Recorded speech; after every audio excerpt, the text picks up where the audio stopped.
Lectura de la carta del apóstol San Pablo a los Colosenses. Cristo Jesús es imagen del Dios invisible, primogénito de toda criatura, porque en Él fueron creadas todas las cosas, celestes y terrestres, visibles e invisibles, tronos y dominaciones, principados y potestades. Todo fue creado por Él y para Él. Él es anterior a todo y todo se mantiene en Él. Él es también la cabeza del cuerpo de la Iglesia. Él es el principio, el primogénito de entre los muertos, y así es el primero en todo.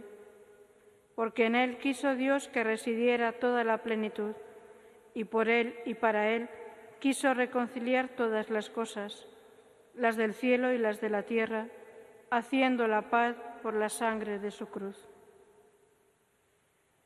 Palabra de Dios. Te alabamos, Señor. Entrad en la presencia del Señor con vítores. Entrad en la presencia del Señor con vítores. Aclama al Señor tierra entera. Servid al Señor con alegría. Entrad en su presencia con vítores. Entrad en la presencia del Señor con vítores. Sabed que el Señor es Dios, que Él nos hizo y somos suyos, su pueblo y ovejas de su rebaño. Entrad en la presencia del Señor con vítores. Entrad por sus puertas con acción de gracias, por sus atrios con himnos, dándole gracias y bendiciendo su nombre. Entrad en la presencia del Señor con vítores. El Señor es bueno, su misericordia es eterna, su fidelidad por todas las edades. Entrad en la presencia del Señor con vítores. Aleluya, aleluya, aleluya. Yo soy la luz del mundo, dice el Señor. El que me sigue tendrá la luz de la vida. Aleluya, aleluya, aleluya.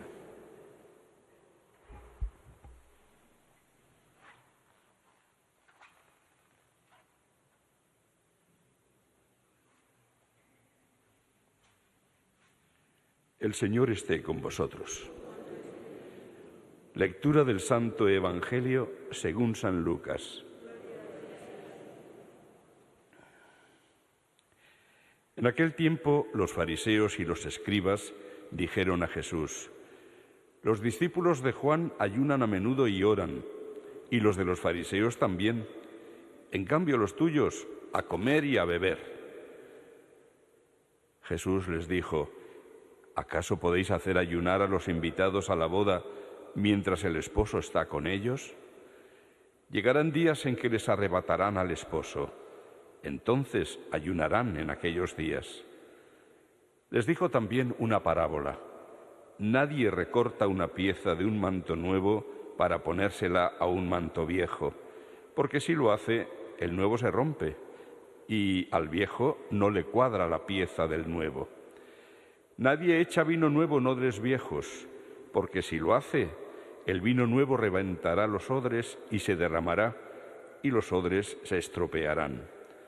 A vino nuevo, odres nuevos. Nadie que cate vino añejo quiere del nuevo, pues dirá: el añejo es mejor. Palabra del Señor.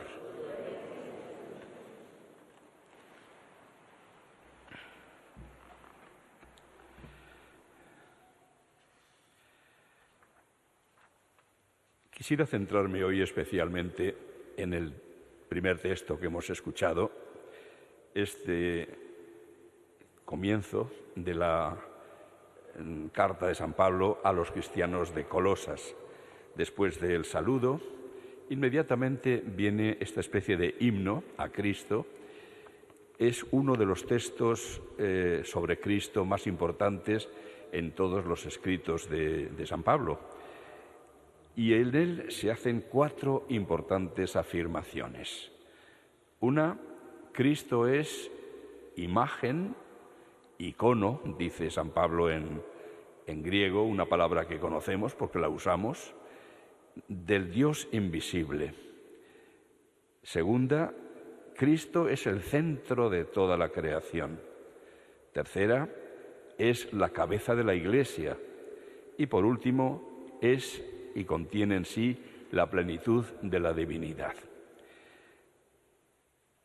La meditación y la comprensión de estas 4 afirmaciones nos ayudan a comprender y conocer más la persona de Jesús. Por supuesto que Cristo es el Hijo de Dios y probablemente así responderíamos todos si nos preguntaran quién es Jesucristo, pero eso no es lo único. Quiero decir, tiene muchos más matices, tiene muchas más riquezas, diríamos, la persona de Jesús, y el conocerlas y comprenderlas nos ayudará mejor en nuestra relación con Él. La primera, muy importante.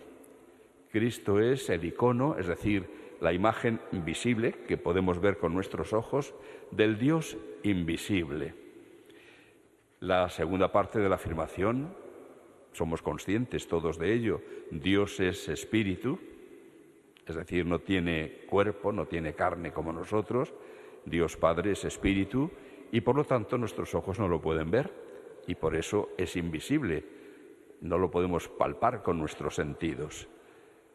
Y así resulta que la humanidad entera que ha presentido la existencia de alguien que explique todo lo que nos rodea y a nosotros mismos, porque desde luego la explicación no está en nosotros, ni está en lo que vemos, y por alguna parte tiene que haber una explicación, pues a ese ser, a esa realidad, cada uno en su idioma le ha llamado como se le ha ocurrido, y al no ser visible, al no poderlo ver como vemos los montes o vemos el resto de la creación, pues no se sabe bien quién es, cómo es, y por eso hay distintas religiones, distintas culturas, distintas formas de dar culto a Dios, y como tampoco le oímos habitualmente hablar, pues tampoco se sabe exactamente qué era lo que él diría.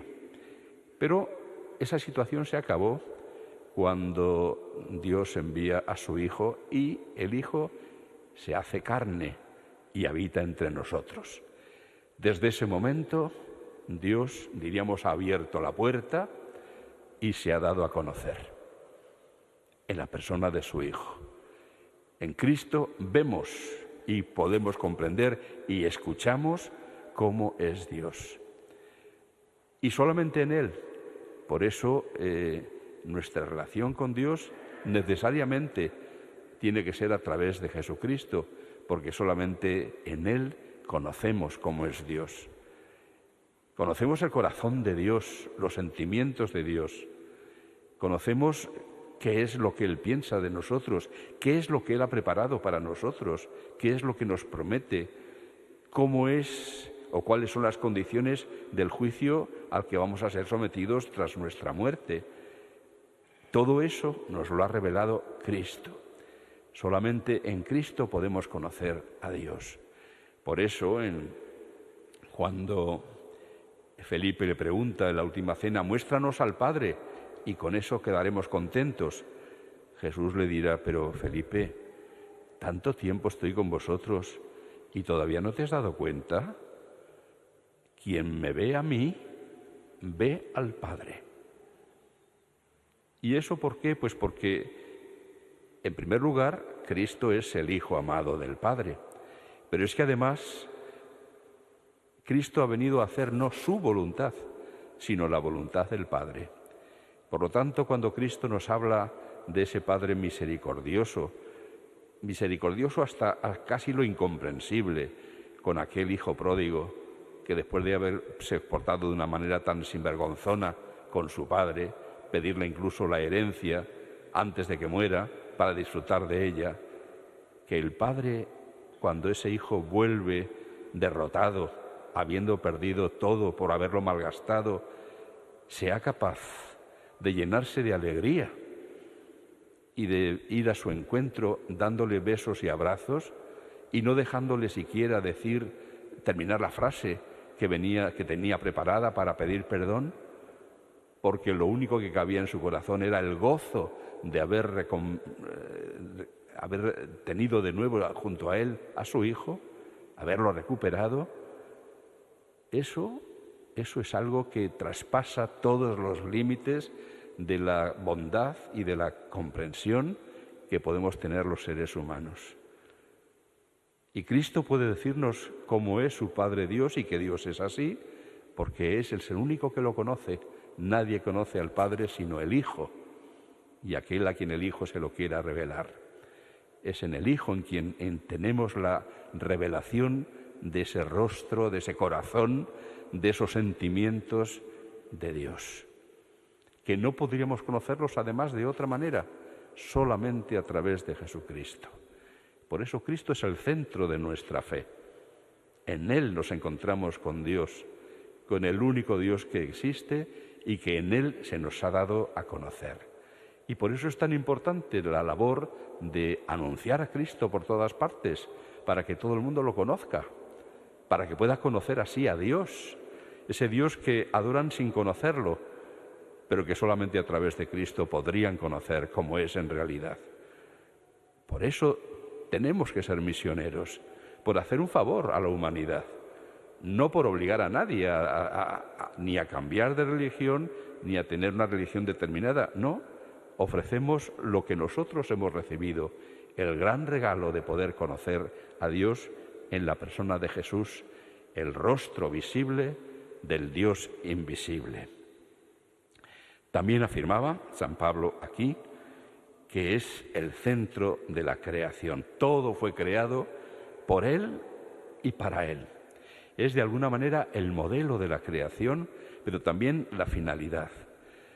Incluidos nosotros, los seres humanos, todo ha sido creado por Él y para Él. Él es el modelo, por eso cuando se afirma al principio de la Biblia que el hombre fue creado a imagen y semejanza de Dios, estaba ya Dios pensando en su Hijo Jesús y Él sería el modelo para crear al ser humano. Por eso nos podemos parecer a Dios, porque nos parecemos a Cristo, el Hijo de Dios. Y la imagen y semejanza de Dios no está en lo físico, evidentemente, fundamentalmente, sino que está en esa capacidad de amar al Padre como Cristo amaba al Padre y de amar a los demás como Cristo nos ama a nosotros. Esa es la capacidad de poder ser semejantes a Dios. Otra afirmación importantísima, Él es la cabeza del cuerpo de la Iglesia.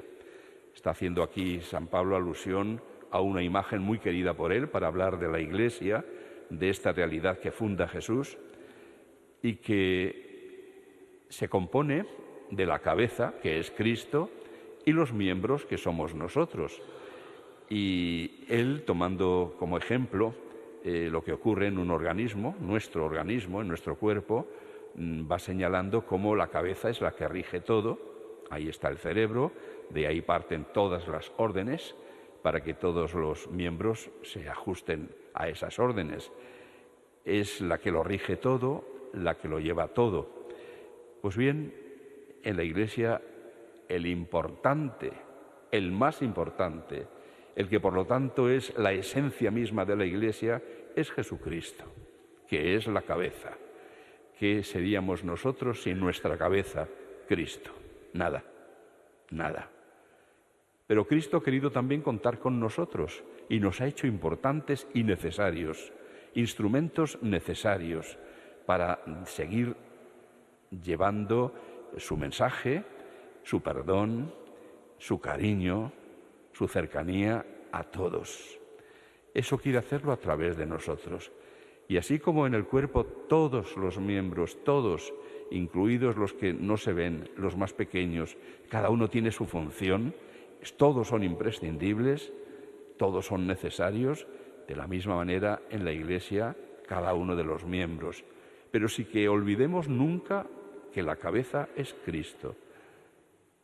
Imaginemos que un dedo nuestro de pronto quisiera ser el protagonista de todo nuestro ser y quisiera ser él el que diera las órdenes al resto del cuerpo. No, mira, tu función no es esa. Tú eres un dedo muy útil cuando te dejas llevar y guiar por lo que las neuronas del cerebro te ordenan y te mueves conforme a esas órdenes. Entonces eres muy útil. Pero si pretendieras tú convertirte en protagonista, lo estarías estropeando todo. Así también con nosotros, cuando nos creemos capaces de prescindir de nuestra cabeza, de Cristo, y ser nosotros los importantes. No, somos instrumentos queridos por Dios y útiles a Dios en la medida en que nos dejamos guiar por Él. Y por último, la última afirmación, plenitud del que lo acaba todo en todos. En Él quiso Dios que residiera toda la plenitud. Ciertamente Jesús es hombre y un hombre perfecto, pero además es Dios, con la plenitud de Dios. No es un Dios de segundo orden, no es un Dios subsidiario, es el Hijo de Dios, y lo mismo que afirmamos del Padre, lo afirmamos del Hijo, como lo afirmamos del Espíritu Santo, y así sucesivamente. En Cristo nos encontramos con la cercanía de un ser humano capaz de compadecerse de nuestras debilidades, de nuestras enfermedades, pero nos encontramos también con Dios, el Dios omnipotente, misericordioso, el Dios creador, el Dios en cuyas palabras reside la fuerza y la potencia del que lo hace todo con el poder de su palabra. Así pues, ahí tenemos la inmensa riqueza de Cristo para que nos acerquemos a Él, para que vivamos nuestra relación con el Padre a través de Él. Y es por eso por lo que todas las oraciones en la Iglesia las terminamos pidiendo al Padre por Jesucristo, su Hijo, nuestro Señor.